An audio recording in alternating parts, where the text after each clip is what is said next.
Hi friends, இப்போ நம்ம Pandya stores பார்க்க போகிறோம். பாண்டிய ஸ்டோர்ஸில் வந்துட்டு நம்ம சரவணன் அரசியை கூட்டிகிட்டு வெளியே போகலான்னு சொல்லிட்டு வந்து நிற்க, என்னங்க போகாதீங்க அப்படின்னு ஒரு கூக்குரல். யாரா அதுன்னு எட்டிட்டு பார்த்தா நம்ம தங்கமயிலுங்க. மூச்சு வாங்க ஒடியாருது. ஏமா இப்படி ஒடியாரு அப்படின்னு சொல்லி கேட்க, நானும் வரேனே அப்படின்னு சொல்கிறாங்க.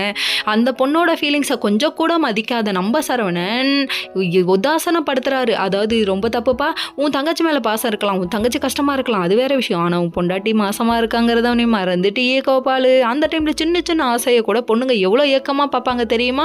அது நடக்கலைன்னா எவ்வளோ பெரிய ஏக்கம் வரும் தெரியுமா? இதை பற்றிலாம் கவலையப்படாத நம்ம சரவணன். கொஞ்சம் கூட மனசாட்சியே இல்லாமல் மனசாட்சியை கழட்டி வச்சுட்டு நீ போமான்னு சொல்லி அனுப்பி வச்சுட்டு அரசியை கூப்பிட்டுட்டு கடைக்கு வந்துட்டாங்க. கடைக்கு வந்தோடனே அப்பா திட்டுவாருன்னு பார்த்தா கடைசியில் பாண்டியன், நீ உட்காருமா, நீதாம்மா முதலாளின்னு சொல்லிட்டு உட்கார வச்சு ஜூஸ் கொடுக்கறது என்ன? அடேங்க அப்பா, இவ்வளோ பெரிய ஆச்சரியக்குறியா இருக்கே அப்படிங்கிற மாதிரி ஆயிடுச்சு. சரி, இதெல்லாம் ஒரு பக்கம் இருக்க, ஜூஸ் எல்லாம் குடிச்சிட்டு நாங்கள் கிளம்புறோம்ப்பான்னு சொல்லிட்டு கூட்டிகிட்டு கிளம்புறாங்க. எங்கன்னு பார்க்குறீங்களா? இங்கே செந்திலோட ஆஃபீஸ்க்கு வந்து செந்திலோட ஆஃபீஸை காமிக்கிறாங்க. அப்போ நம்ம செந்தில் வேலை செய்கிறத நின்று ரசித்து பார்த்துட்டு இருக்காங்க. அந்த டைம் பார்த்து அப்படின்னு சொல்லிட்டு பின்னாடி வந்து கதிர் வந்து நிற்கிறாரு. கடைசியில் வாங்க எல்லாரும் ஒன்றா சாப்பிட போகலான்னு சொல்லிட்டு இவங்க ரெஸ்டாரண்ட் வர, எனக்கு ஒன்றும் வேணாண்ணா, பைசா இல்லைல்ல, எதுக்கு கஷ்டப்படுறீங்கன்னு சொல்ல, பைசாவை பற்றிலாம் யோசிக்கிறா. இதுக்கு முன்னாடி இருந்த என் அரசி தங்கச்சி அரிசி மூட்டை கணக்காக திம்பாலே அப்படிங்கிற மாதிரி இவங்க யோசிக்க ஆரம்பிச்சிட்டாங்க.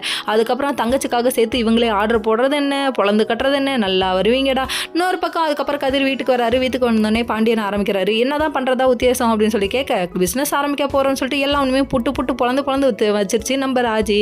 கூடயே சித்திரிய செவ்வாழை இதை சொல்லிட்டு செய்ய மாட்டியா அப்படிங்கிற மாதிரி ஆயிடுச்சு ரியாக்ஷனு. கடைசியில் பார்த்தா எதையுமே அவன் சொல்ல மாட்டேங்கிறான். பேங்க்குக்கு நான் பார்த்துக்கிறேன், நான் கூட்டிகிட்டு போகிறேன், ஷூரிட்டி கையெழுத்து நான் போடுறேங்கிறாரு நம்ம பாண்டியன். இதை எதிர்பார்க்கல. என்ன ஒரு அதிசயம். ஓகே.